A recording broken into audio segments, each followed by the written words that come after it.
President of the United States.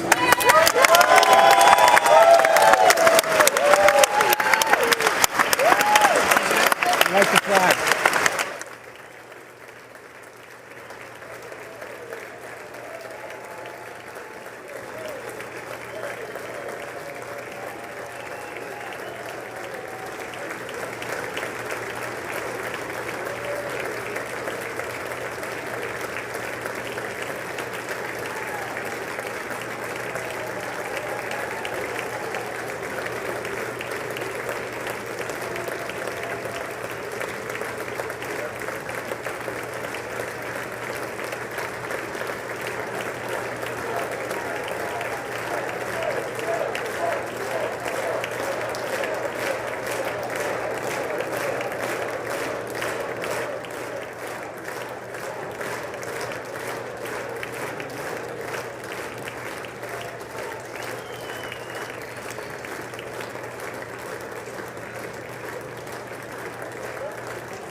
Members of Congress, I have the high privilege and distinct honor of presenting to you the President of the United States.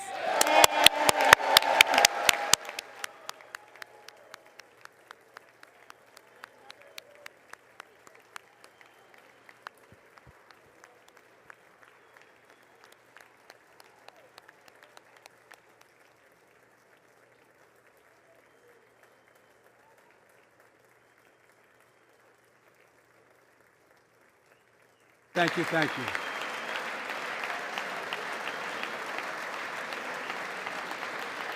Thank you all very much. Thank you, General. Thank you. Thank you. Thank you all very, very much. Thank you. Please. Thank you so much. Madam Speaker, Madam Vice President, our First Lady and Second Gentleman, members of Congress and the Cabinet, Justices of the Supreme Court, my fellow Americans. Last year, COVID-19 kept us apart. This year, we're finally together again. Tonight,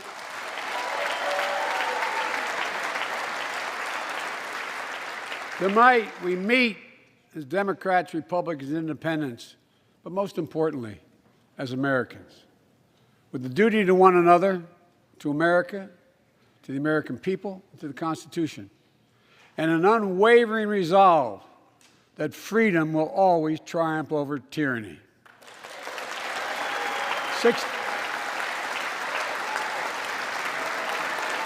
Thank you.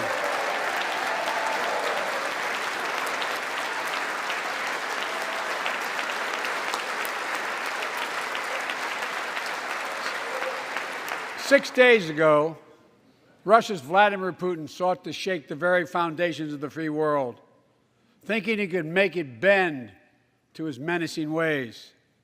But he badly miscalculated. He thought he could roll into Ukraine and the world would roll over. Instead, he met with a wall of strength he never anticipated or imagined. He met the Ukrainian people.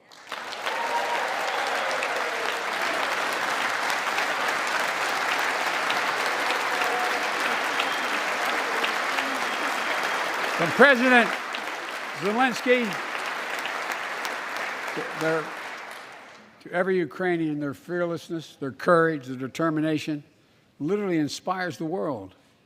Groups of citizens blocking tanks with their bodies. Everyone from students to retirees to teachers turned soldiers defending their homeland. And in this struggle, President Zelensky said in his speech to the European Parliament, "Light will win over darkness." The Ukrainian ambassador to the United States is here tonight, sitting with the First Lady. Let each of us, if you're able to stand and send an unmistakable signal to the world of Ukraine. Thank you. Thank you, thank you, thank you.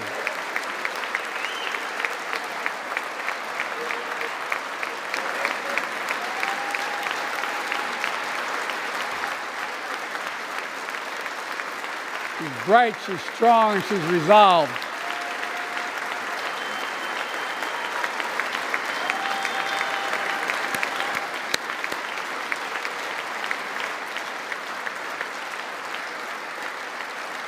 Yes, we, the United States of America, stand with the Ukrainian people. Throughout our history, we've learned this lesson. When dictators do not pay a price for their aggression, they cause more chaos. They keep moving, and the cost, the threats to America and America to the world keeps rising. That's why the NATO alliance was created, to secure peace and stability in Europe after World War II. The United States is a member, along with 29 other nations. It matters. American diplomacy matters. American resolve matters. Putin's latest attack on Ukraine was premeditated and totally unprovoked. He rejected repeated efforts at diplomacy. He thought the West and NATO wouldn't respond. He thought he could divide us at home, in this chamber, in this nation. He thought he could divide us in Europe as well. But Putin was wrong. We are ready. We are united, and that's what we did. We stayed united. We prepared extensively and carefully. We spent months building coalitions of other freedom-loving nations in Europe and the Americas, from America to the Asian and African continents, to confront Putin. Like many of you, I spent countless hours unifying our European allies. We shared with the world in advance what we knew Putin was planning and precisely how we would try to falsify and justify his aggression. We countered Russia's lies with the truth.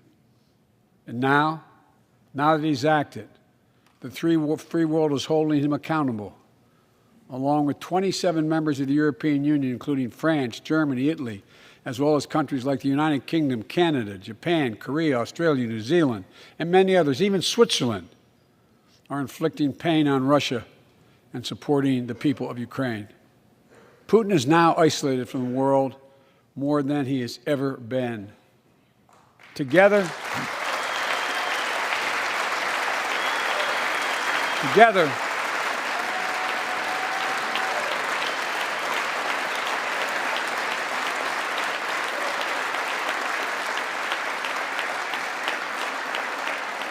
along with our allies, we are right now enforcing powerful economic sanctions.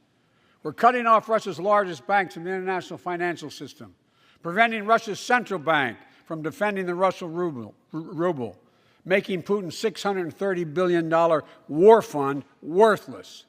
We're choking Russia's access. To technology that will sap its economic strength and weaken its military for years to come. Tonight, I say to the Russian oligarchs and the corrupt leaders who bilked billions of dollars off this violent regime, no more. The United States, I mean it.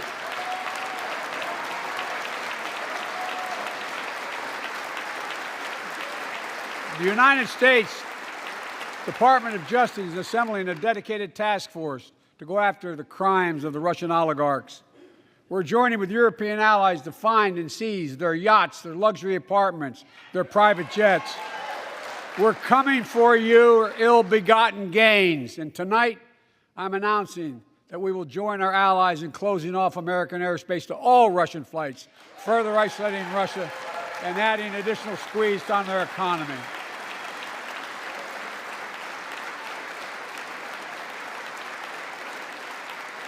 He has no idea what's coming. The ruble has already lost 30% of its value. The Russian stock market has lost 40% of its value, and trading remains suspended. The Russian economy is reeling, and Putin alone is the one to blame. Together with our allies, we're providing support to the Ukrainians in their fight for freedom. Military assistance, economic assistance, humanitarian assistance. We're giving more than $1 billion of direct assistance to Ukraine, and will continue to aid the Ukrainian people as they defend their country and help ease their suffering.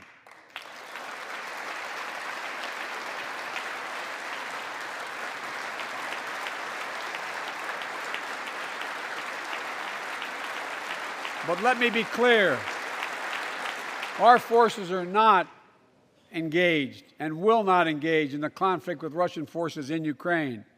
Our forces are not going to Europe to fight Ukraine, but to defend our NATO allies in the event that Putin decides to keep moving west.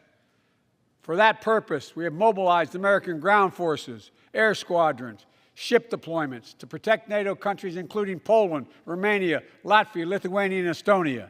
And as I've made crystal clear, the United States and our allies will defend every inch of territory that is NATO territory with the full force of our collective power. Every single inch.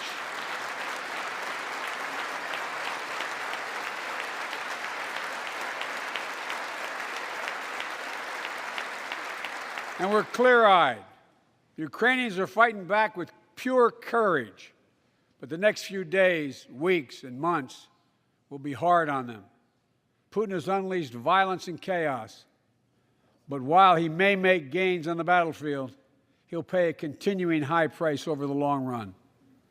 And a pound of Ukrainian people, the proud, proud people, pound for pound, ready to fight with every inch of energy they have. They've known 30 years of independence, have repeatedly shown that they will not tolerate anyone who tries to take their country backwards. To all Americans, I'll be honest with you, as I always promised I would be. A Russian dictator invading a foreign country has cost around the world. And I'm taking robust action to make sure the pain of our sanctions is targeted at the Russian economy, and that we use every tool at our disposal to protect American businesses and consumers. Tonight, I can announce the United States has worked with 30 other countries to release 60 million barrels of oil from reserves around the world. America will lead that effort, releasing 30 million barrels of our own strategic petroleum reserve. And we stand ready to do more if necessary, united with our allies. These steps will help blunt gas prices here at home, but I know news about what's happening can seem alarming to all Americans. But I want you to know we're going to be okay. We're going to be okay. When the history of this era is written, Putin's war in Ukraine will have left Russia weaker and the rest of the world stronger. While it shouldn't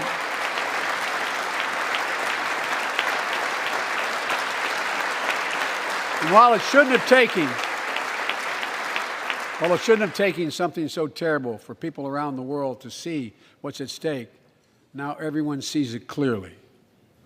We see the unity among leaders of nations, a more unified Europe, a more unified West. We see unity among the people who are gathering in cities and large crowds around the world, even in Russia, to demonstrate their support for the people of Ukraine. In the battle between democracy and autocracies, democracies are rising to the moment, and the world is clearly choosing the side of peace and security. This is the real test, and it's going to take time. So let us continue to draw inspiration from the iron will of the Ukrainian people. To our fellow Ukrainian Americans who forged the deep bond that connects our two nations, we stand with you. We stand with you. Putin may circle Kyiv with tanks, but he'll never gain the hearts and souls of the Iranian people. He'll never extinguish their love of freedom. and he will never, never weaken the resolve of the free world.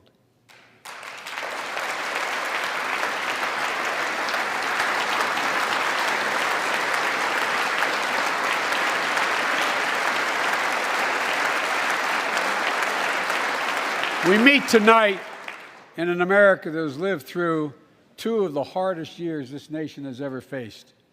The pandemic has been punishing, and so many families are living paycheck to paycheck, struggling to keep up with the rising cost of food, gas, housing, and so much more. I understand, like many of you did. My dad had to leave his home in Scranton, Pennsylvania to find work. So like many of you, I grew up in a family when the price of food went up, it was felt throughout the family. It had an impact. That's when one of the first things I did as president was fight to pass the American Rescue Plan. Because people were hurting, we needed to act, and we did. Few pieces of legislation have done more at a critical moment in our history to lift us out of a crisis. It fueled our efforts to vaccinate the nation and combat COVID-19, delivered immediate economic relief to tens of millions of Americans. It helped put food on the table. Remember those long lines of cars waiting for hours just to get a box of food put in their trunk. It cut the cost of health care insurance. And as my dad used to say, it gave the people just a little bit of breathing room. Unlike the $2 trillion tax cut passed in the previous administration that benefited the top 1% of Americans, the American Rescue Plan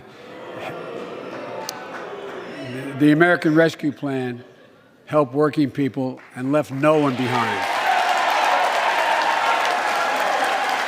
Folks,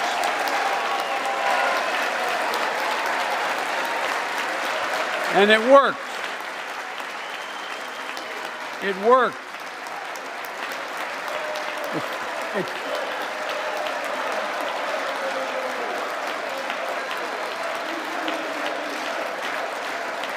It worked.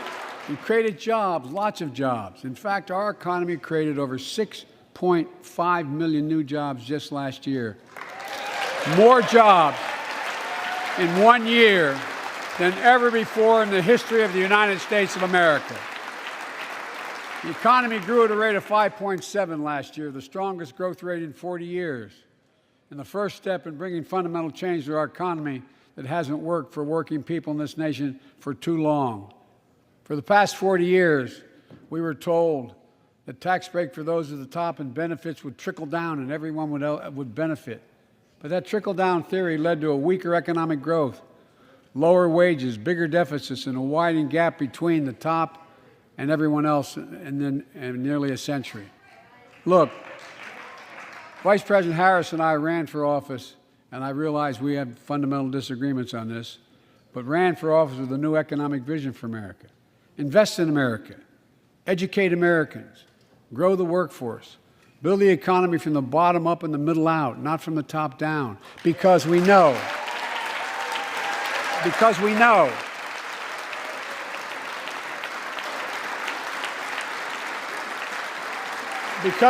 when the middle class grows, the poor have a way up and the wealthy do very well.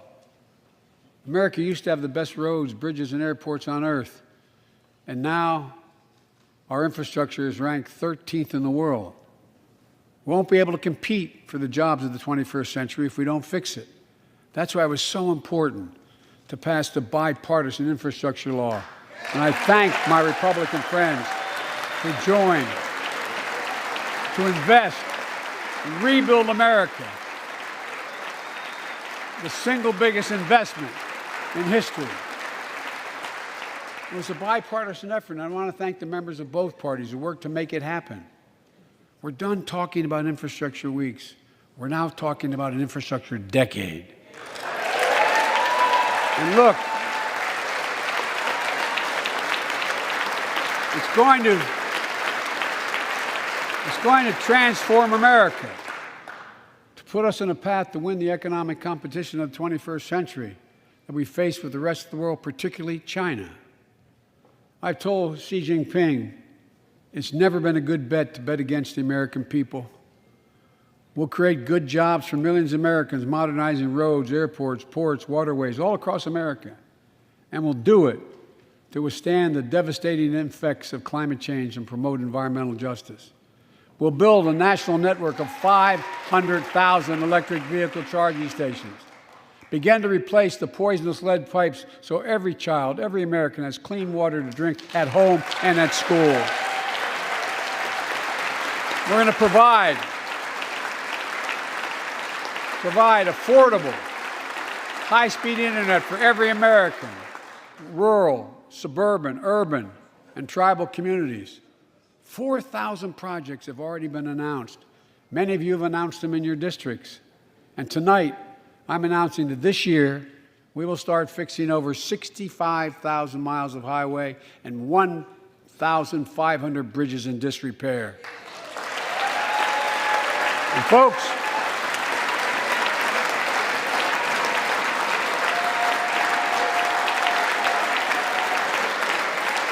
when we use taxpayers' dollars to rebuild America, we're going to do it by buying America.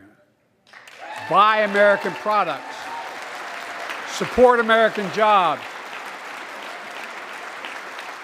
The federal government spends about $600 billion a year to keep this country safe and secure. There's been a law on the books for almost a century to make sure taxpayers' dollars support American jobs and businesses. Every administration, Democrat and Republican, says they'll do it, but we're actually doing it. We'll buy America to make sure everything from the deck of an aircraft carrier to the steel on highway guardrails is made in America from beginning to end. All of it. All of it.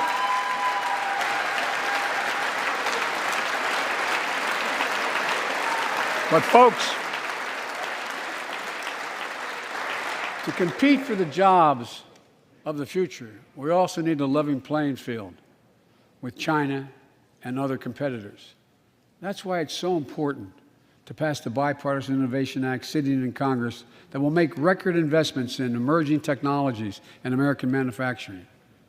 We used to invest almost 2% of our GDP in research and development. We don't now. China is. Let me give you one example why it's so important to pass. If you travel 20 miles east of Columbus, Ohio, you'll find 1,000 empty acres of land. It won't look like much, but if you stop and look closely, you'll see a field of dreams, the ground on which America's future will be built. That's where Intel, the American company that helped build Silicon Valley, is going to build a $20 billion semiconductor megasite, up to 8 state-of-the-art factories in one place, 10,000 new jobs. And in those factories, the average job about $135,000 a year.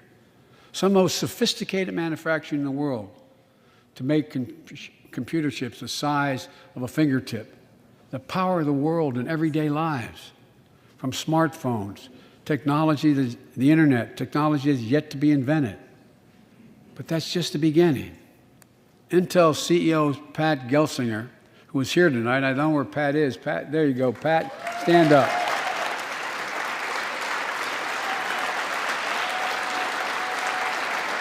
Pat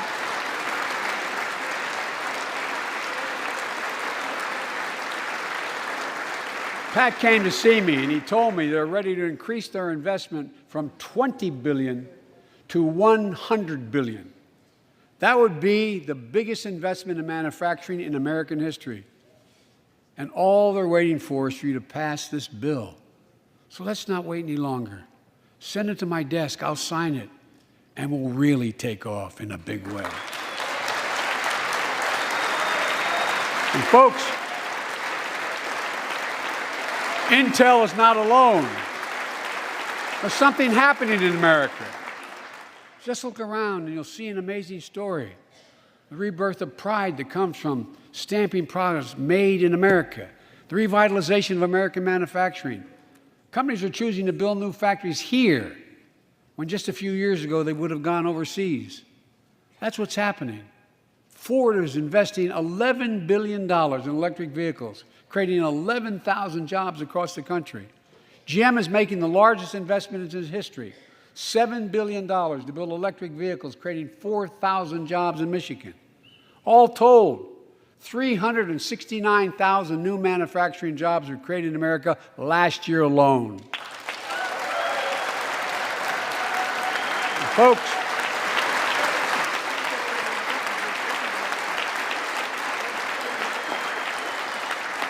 powered by people I've met like JoJo Burgess from generations of union steelworkers in Pittsburgh, who's here with us tonight. Where are you, JoJo? There you go. Thanks, buddy. As Ohio Senator Sherrod Brown says,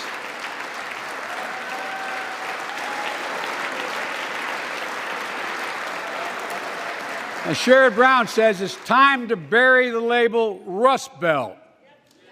It's time to see the what used to be called the Rust Belt become the home of a significant resurgence of manufacturing. And with all the bright spots in our economy, record job growth, higher wages, too many families are struggling to keep up with their bills. Inflation is robbing them of gains they thought otherwise they would be able to feel. I get it. That's why my top priority is getting prices under control. Look, our economy roared back faster than almost anyone predicted. But the pandemic meant that businesses had a hard time hiring enough people because of the pandemic to keep up production in their factories. So you didn't have people making those beams that went into buildings because they were out. The factory was closed. The panic also disrupted the global supply chain. Factories close. When that happens, it takes longer to make goods and get them to the warehouses, to the stores, and prices go up. Look at cars last year. 1/3 of all the inflation was because of automobile sales. There weren't enough semiconductors to make all the cars that people wanted to buy. And guess what? Prices of automobiles went way up, especially used vehicles as well. And so we have a choice. One way to fight inflation is to drive down wages and make Americans poorer. I think I have a better idea to fight inflation. Lower your costs, not your wages. And folks,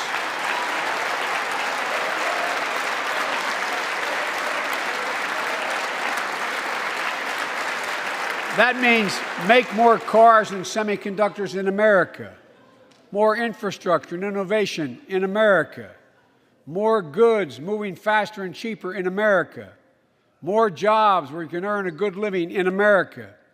Instead of relying on foreign supply chains, let's make it in America. Look, economists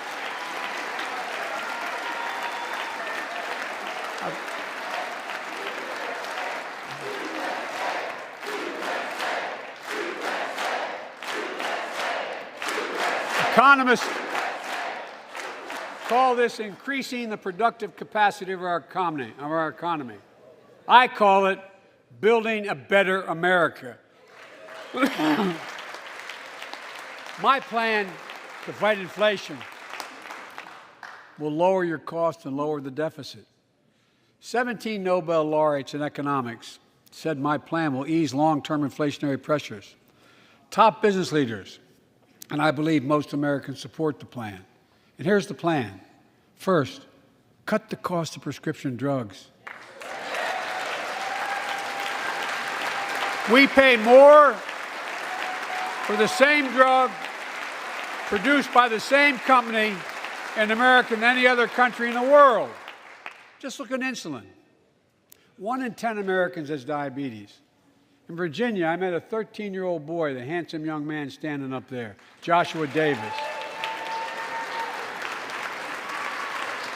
He and his dad both have type 1 diabetes, which means they need insulin every single day. Insulin costs about $10 a vial to make. That's what it costs the pharmaceutical company. But drug companies charge families like Joshua and his dad up to 30 times that amount. I spoke with Joshua's mom. Imagine what it's like to look at your child who needs insulin to stay healthy and have no idea how in God's name you're going to be able to pay for it. What it does to your family, but what it does to your dignity, your ability to look your child in the eye, to be the parent you expect yourself to be. I really mean to think about that. That's what I think about. You know, yesterday, Joshua's here tonight, but yesterday was his birthday. Happy birthday, buddy, by the way. For Joshua and 200,000 other young people with type 1 diabetes, let's cap the cost of insulin at $35 a month so everyone can afford it. And drug companies will do very, very well, their profit margin. While we're at it, I know we have great disagreements on this floor with this. Let's let Medicare negotiate the price of prescription drugs.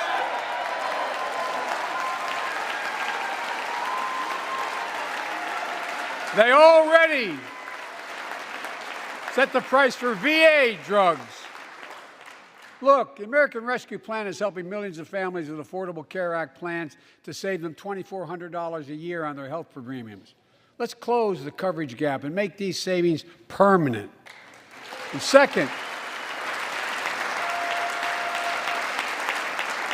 let's cut energy costs for families, an average of $500 a year by combating climate change. Let's provide an investment tax credits to weatherize your home and your business, to be energy efficient and get a tax credit for it. Double America's clean energy production in solar, wind, and so much more. Lower the price of electric vehicles, saving another $80 a month that you're not going to have to pay at the pump. Folks,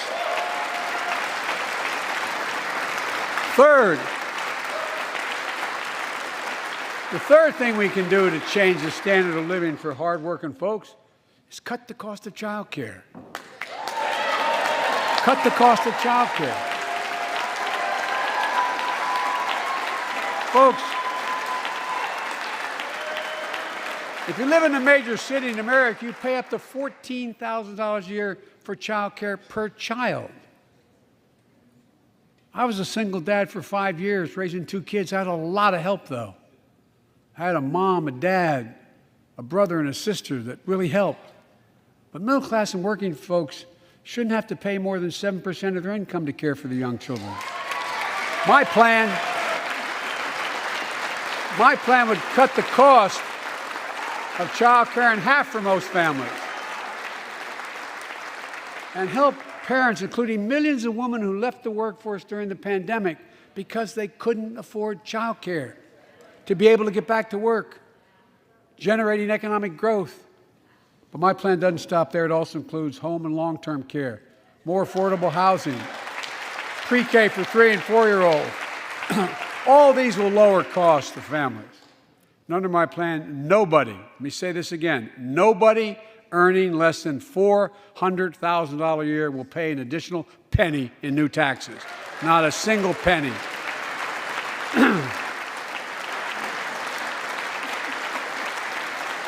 I may be wrong, but my guess is if we took a secret ballot in this floor, that we'd all agree that the present tax system ain't fair.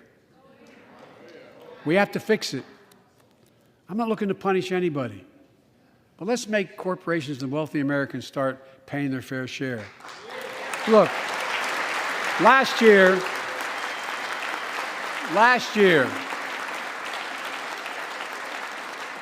like Chris Coons and Tom Carper and my distinguished Congresswoman, we come from the land of corporate America. There are more corporations incorporated in America than every other state in America combined. And I still won 36 years in a row. The point is, even they understand they should pay just a fair share. Last year, 55 of the Fortune 500 companies earned $40 billion in profit and paid 0 in federal taxes. Now look, it's not fair. That's why I proposed a 15% minimum tax rate for corporations. And that's why in the G7 and other meetings overseas, I was able to be somewhat helpful. 130 countries agree on a global minimum tax rate. So companies can't get out of paying their taxes at home by shipping jobs and factories overseas. It'll raise billions of dollars. That's why I propose closing loopholes for the very wealthy who pay a lower tax rate than a teacher and a firefighter. So that's my plan, but we'll go in more detail later. We will grow the economy, lower the cost of families. So what are we waiting for? Let's get this done. We all know we've got to make changes. Folks,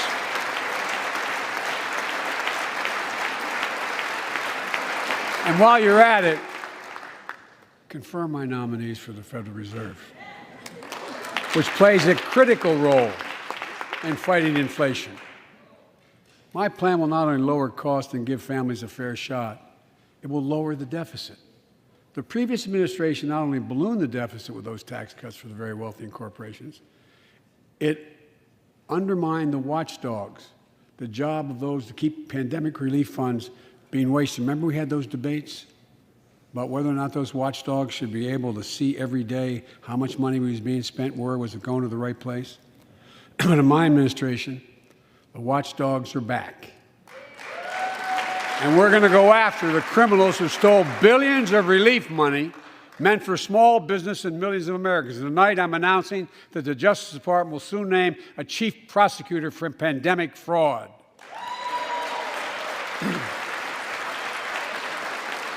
And look,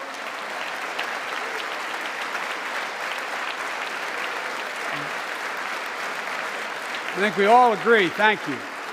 By the end of this year, the deficit will be down to less than half of what it was before I took office.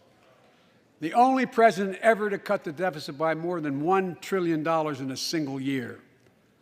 Lowering your cost also meant demanding more competition. I'm a capitalist, but capitalism without competition is not capitalism. Capitalism without competition is exploitation. It drives up profits. And corporations have to compete. Their profits go up and your prices go up when they don't have to compete. Small businesses and family farmers and ranchers, I need not tell some of my Republican friends from those states. Guess what? You got 4 basic meat packing facilities. That's it. You play with them or you don't get to play at all. And you pay a hell of a lot more. A hell of a lot more because there's only 4. See what's happening with ocean carriers moving goods in and out of America. During the pandemic, about half a dozen or less foreign-owned companies raised prices by as much as 1,000% and made record profits. Tonight, I'm announcing a crackdown on those companies overcharging American businesses and consumers. And folks,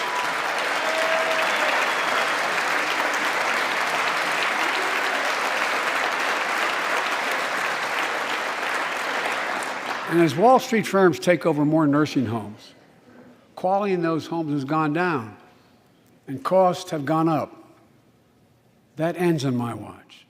Medicare is going to set higher standards for nursing homes and make sure your loved ones get the care they deserve and that they inspect and they will look at closely.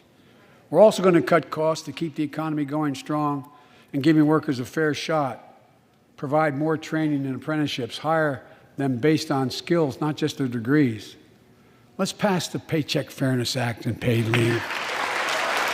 Raise the minimum wage to $15 an hour and extend the child tax credit so no one has to raise a family in poverty.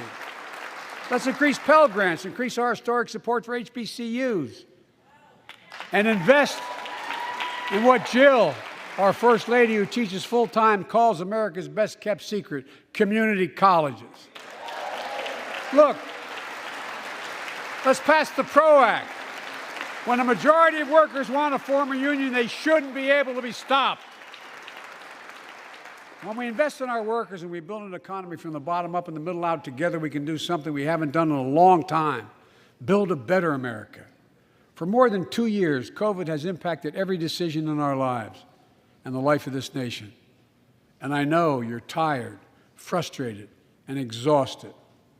That doesn't even count the close to 1 million people who sit at a dining room table or a kitchen table and look at an empty chair because they lost somebody. But I also know this, because of the progress we've made, because of your resilience and the tools that we have been provided by this Congress, tonight I can say we're moving forward safely back to more normal routines. We've reached a new moment in the fight against COVID-19, where severe cases are down to a level not seen since July of last year. Just a few days ago, the Center for Disease Control and Prevention issued a new mask guidelines. Under the new guidelines, most Americans and most of the country can now go mask-free. And based on projections, more of the country will reach that point across the next couple of weeks. And thanks to the progress we've made in the past year, COVID-19 no longer need control our lives. I know some are talking about living with COVID-19, but tonight I say that we never will just accept living with COVID-19. We'll continue to combat the virus as we do other diseases. And because this virus mutates and spreads, we have to stay on guard. And here are 4 common sense steps as we move forward safely, in my view. First, stay protected with vaccines and treatments. We know how incredibly effective vaccines are. If you're vaccinated and boosted, you have the highest degree of protection. We'll never give up on vaccinating more Americans. Now, I know parents with kids under 5 are eager to see their vaccines authorized for their children.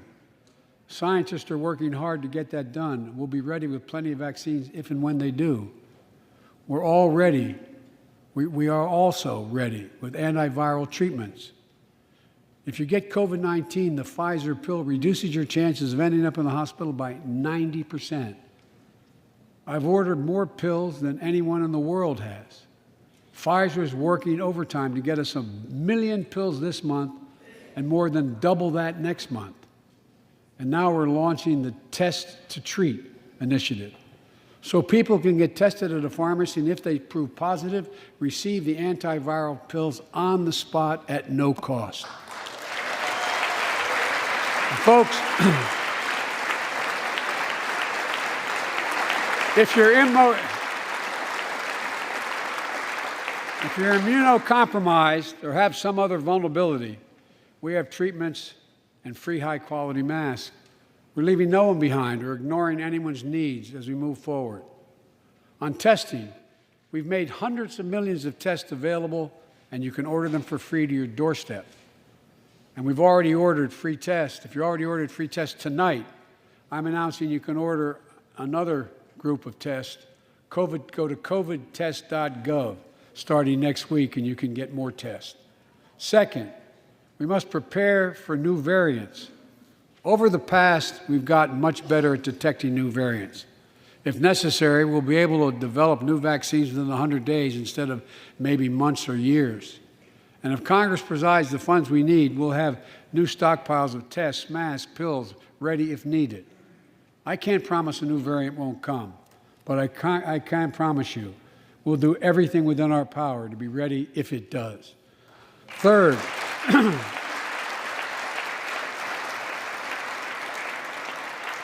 we can end the shutdown of schools and businesses. We have the tools we need. It's time for America to get back to work and fill our great downtowns again with people. People working from home can feel safe and begin to return to their offices. We're doing that here in the federal government. The vast majority of federal workers will once again work in person. Our schools are open. Let's keep it that way. Our kids need to be in school.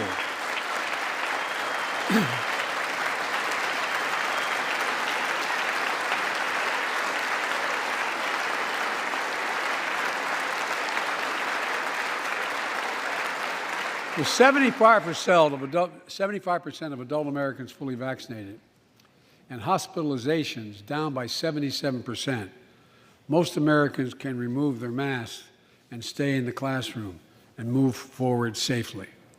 We achieved this because we provided free vaccines, treatments, tests, and masks. Of course, continuing this costs money, so I'll not surprise you. I'll be back to see you all. And I'm going to soon send a request to Congress.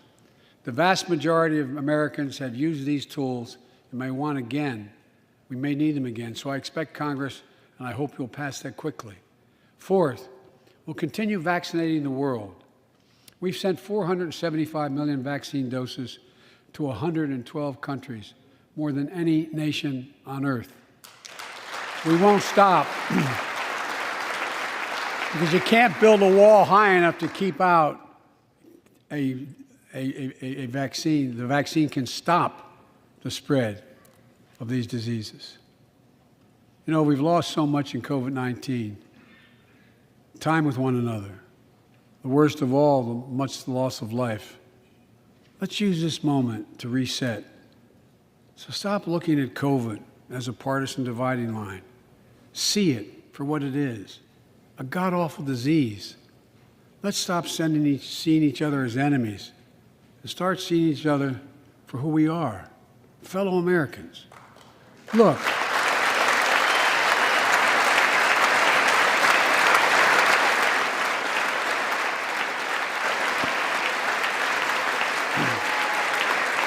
we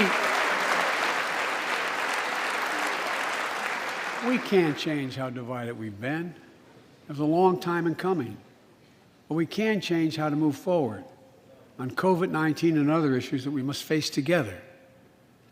I recently visited New York City Police Department days after the funerals of Officer Wilbur Mora and his partner, Officer Jason Rivera. They were responding to a 9/11 call when a man shot and killed them with a stolen gun. Officer Moore was 27 years old. Officer Rivera was 22 years old. Both Dominican Americans who grew up in the same streets that they later chose to patrol as police officers. I spoke with their families, and I told them that we were forever in debt for their sacrifices and will carry on their mission to restore the trust and safety of every community deserves. Like some of you that have been around for a while, I've worked with you on these issues for a long time. I know what works.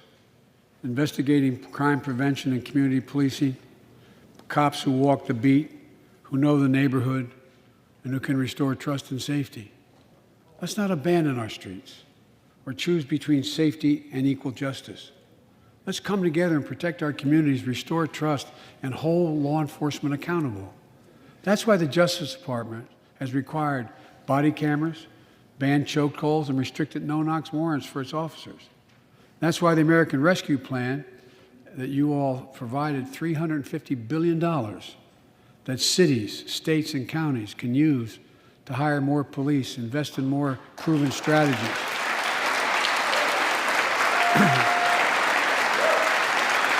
Proven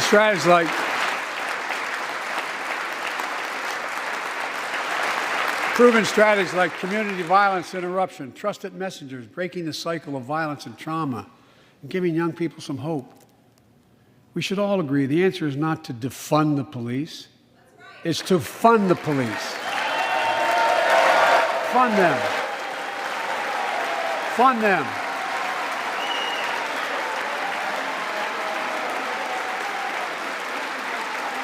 Fund them with resources and training.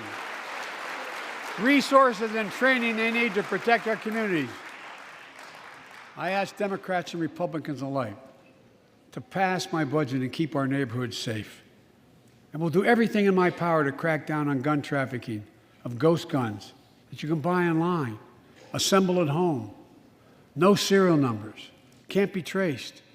I ask Congress to pass proven measures to reduce gun violence, pass universal background checks. Why should anyone on the terrorist list be able to purchase a weapon?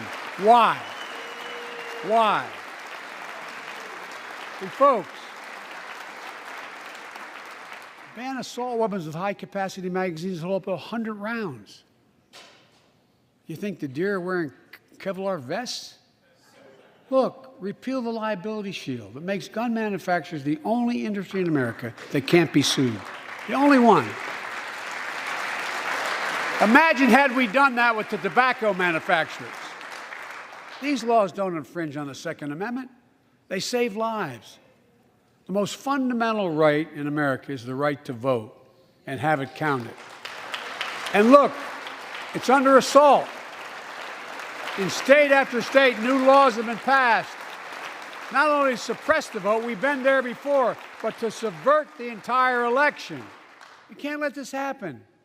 Tonight, I call on the Senate to pass Pass the Freedom to Vote Act.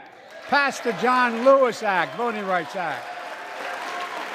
And while you're at it, pass the Disclose Act so Americans know who's funding our elections. Look, tonight, I'd like to honor someone who dedicated his life to serve this country. Justice Breyer, an Army veteran, constitutional scholar, retiring Justice of the United States Supreme Court. Justice Breyer, thank you for your service. Thank you, thank you, thank you. I mean it. Get up, stand, let them see you. Thank you.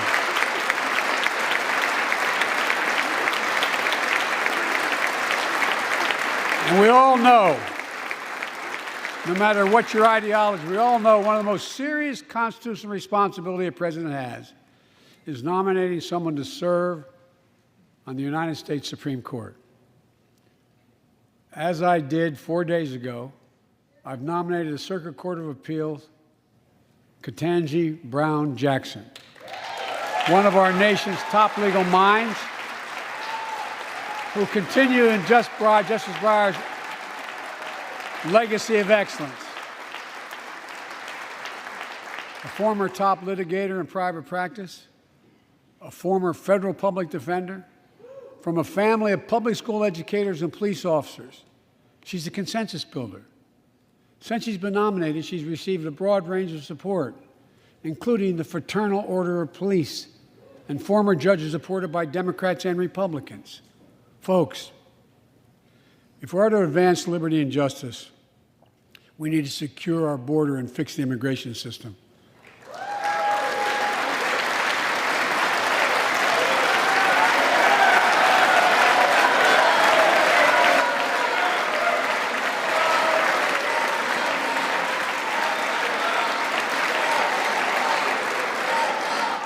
And as you might guess, I think we can do both. At our border, we've installed new technology like cutting-edge scanners to better detect drug smuggling. We've set up joint patrols with Mexico and Guatemala to catch more human traffickers. We're putting in place dedicated immigration judges, a significant larger number, so families fleeing persecution and violence can have their cases heard faster, and those who don't legitimately hear can be sent back. We're screening, we're securing commitments, and supporting partners in South and Central America to host more refugees and secure their own borders. We can do all this while keeping lit the torch of liberty that has led a generation of immigrants to this land, my forebears and many of yours. Provide a pathway to citizenship for dreamers, those with temporary status, farm workers, essential workers. Revise our laws so businesses have workers they need and families don't wait decades to reunite. It's not only the right thing to do, it's economically smart thing to do. That's why the immigration reform is supported by everyone from labor unions to religious leaders to the U.S. Chamber of Commerce. Let's get it done once and for all. Folks,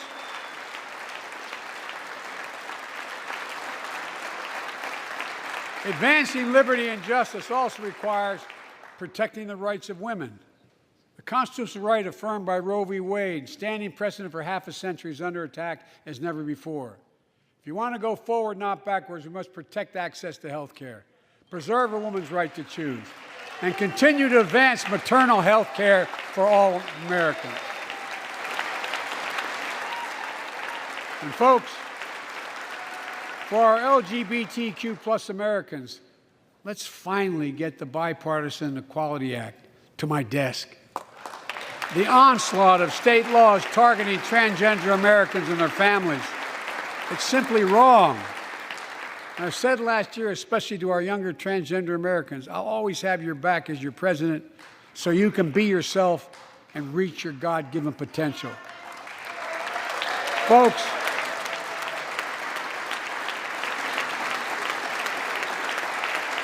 as I've just demonstrated, while it often appears we do not agree, and that we do agree on a lot more things than we acknowledge.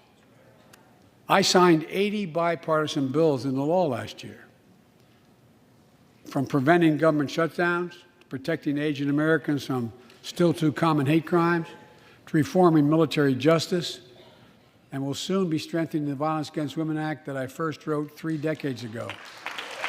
And it's important. It's important for us to show the nation we can come together and do big things. So tonight I'm offering a unity agenda for the nation. 4 big things we can do together, in my view. First, beat the opioid epidemic. There's so much we can do. Increase funding for prevention, treatment, harm reduction, and recovery. Get rid of outdated rules and stop doctors prescribing treatments. Stop the flow of illicit drugs by working with state and local law enforcement to go after the traffickers. And if you're suffering from addiction, you should know you're not alone. I believe in recovery, and I celebrate the 23 million Americans in recovery. Second, let's take on mental health, especially among our children whose lives and education have been turned upside down. The American Rescue Plan gave schools money to hire teachers and help students make up for lost learning. I urge every parent to make sure your school does just that. They have the money. We can all play a part. Sign up to be a tutor or a mentor. Children were also struggling before the pandemic: bullying, violence, trauma, and the harms of social media. As Frances Haugen, who is here tonight with us, has shown, we must hold social media platforms accountable for the national experiment they're conducting on our children for profit.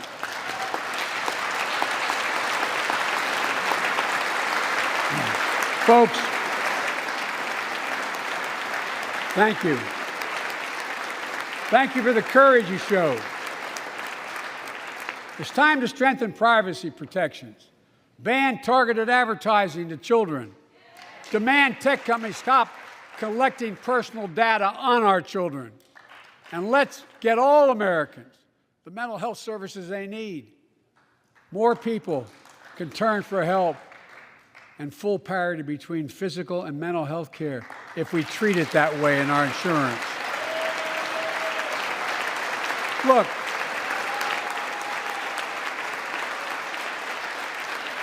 the third piece of that agenda is support our veterans. Veterans are the backbone and the spine of this country. They're the best of us. I've always believed that we have a sacred obligation to equip those we send to war and care for those in their family when they come home. My administration is providing assistance in job training, housing, and now helping lower-income veterans get VA care debt-free. And our troops in Iraq and Afghanistan have faced many dangers, one being stationed at bases breathing in toxic smoke from burn pits. Many of you have been there. I've been in and out of Iraq and Afghanistan over 40 times. These burn pits that incinerate waste, the waste of war, medical and hazardous material, jet fuel, and so much more. And they come home, many of the world's fittest and best trained warriors in the world. Never the same. Headaches, numbness, dizziness. A cancer that would put them in a flag-draped coffin. I know. One of those soldiers was my son, Major Bo Biden. I don't know for sure if the burn pit that he lived near, that his hooch was near in Iraq and earlier than that in Kosovo, is the cause of his brain cancer, the disease of so many other troops. But I am committed to find out everything we can, committed to military families like Danielle Robinson from Ohio, the widow of Sergeant First Class Heath Robinson. He was born a soldier, Army National Guard, combat medic in Kosovo and Iraq, stationed near Baghdad, just yards from burn pits the size of football fields. Danielle is here with us tonight. They love going to Ohio State football games.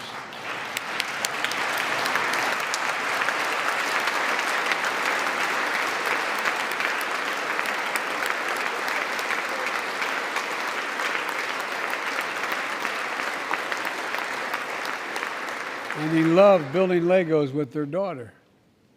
But cancer from prolonged exposure to burn pits ravaged Heath's lungs and body. Danielle says Heath was a fighter to the very end.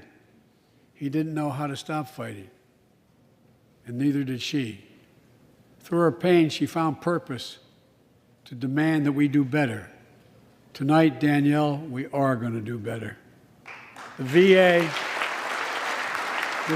is pioneering new ways of linking toxic exposure to disease, already helping more veterans get benefits. And tonight, I'm announcing we're expanding eligibility to veterans suffering from 9 respiratory cancers.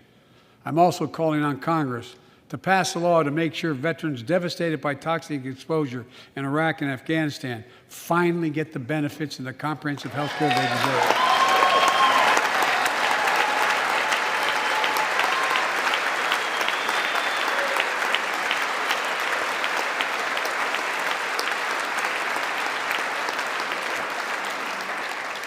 And fourth and last, let's end cancer as we know it. This is personal.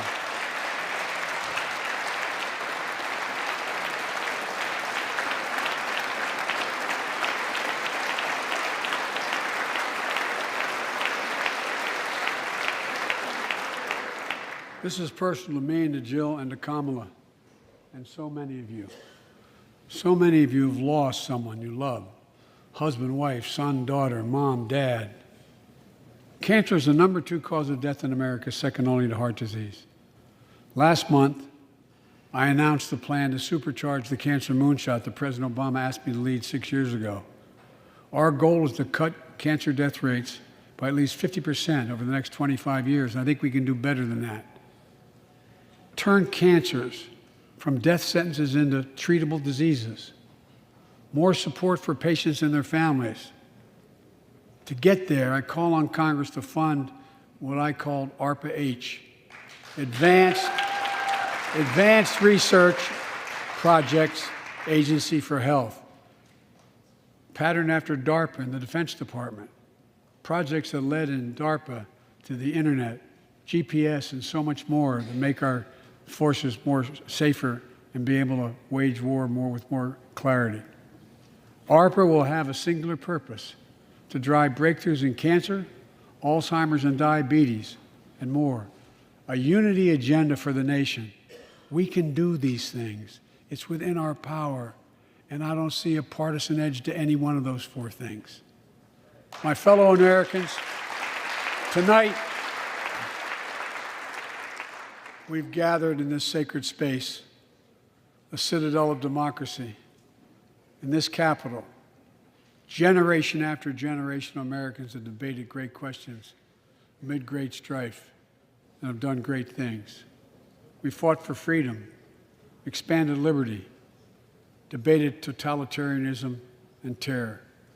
We built the strongest, freest, and most prosperous nation the world has ever known.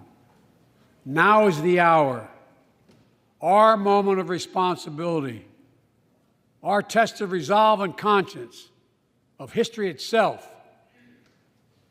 It is in this moment that our character of this generation is formed. Our purpose is found. Our future is forged. Well, I know this nation. We'll meet the test, protect freedom and liberty, expand fairness and opportunity, and we will save democracy. As hard as those times have been, I'm more optimistic about America today than I've been my whole life, because I see the future that's within our grasp, because I know there's simply nothing beyond our capacity. We're the only nation on earth that has always turned every crisis we've faced into an opportunity. The only nation that can be defined by a single word: possibilities. So on this night, on our 245th year as a nation, I've come to report on the state of the nation, the State of the Union. And my report is this: the State of the Union is strong because you, the American people, are strong. We are stronger today. We are stronger today than we were a year ago. And we'll be stronger a year from now than we are today. This is our moment to meet and overcome the challenges of our time. And we will, as one people, one America, the United States of America. God bless you all, and may God protect our troops. Thank you. Go get him.